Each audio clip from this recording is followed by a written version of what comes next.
She spoke just one line. That's all it took. We were at my parents' dining table. The smell of roasted chicken, garlic, and the faint tang of wine hung in the air. Conversations bounced back and forth. My sister's new promotion, my dad's ongoing golf injuries, my mom complaining about the neighbor's dog. Everything normal, ordinary, comfortable. And then she said it. "I don't know why you bother," she said, with a little laugh, eyes darting around to make sure everyone heard. A simple sentence, but it carried weight. Layers, meaning, subtext. I froze for a fraction of a second, but no one else seemed to notice. She had said it as though it were a joke, as though it were casual. But I knew better. I didn't react. Not with anger, not with shock, not with even a glance. I simply sat there, calm, picking at my food. My silence was deliberate. My control absolute. She smirked, thinking she had gotten away with something, that I was somehow unaware of her affairs, her lies, her games. I let the night continue. Laughter, small talk, clinking silverware. I smiled when my dad told a joke, nodded when my mom lectured my sister about work.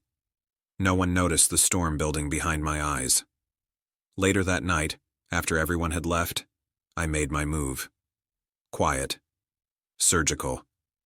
I gathered evidence I'd been collecting for months. Messages, hotel receipts, photos, financial records. Everything she had thought she'd hidden perfectly. I didn't yell. I didn't confront her yet. I sent the first subtle wave of consequences. Her secret accounts frozen, her credit monitored, financial privileges revoked. The bills she thought she could hide from me were now entirely visible. She noticed almost immediately.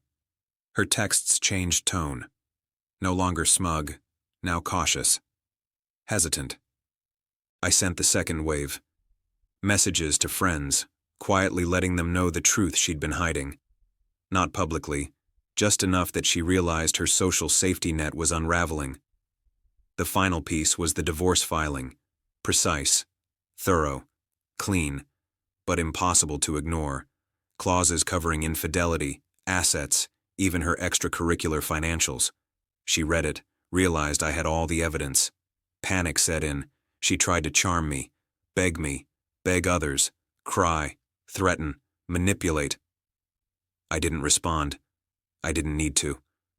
The smirk she had at that dinner, the casual line, evaporated into fear and regret.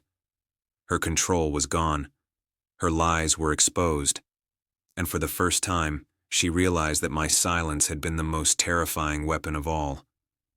By the time she moved out, she had nothing left.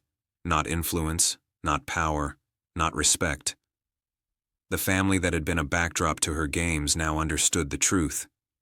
And I had my peace. Sometimes, you don't need to react immediately. Sometimes the calm, controlled silence says more than anger ever could. And in my case, it made revenge far more effective than she could have imagined.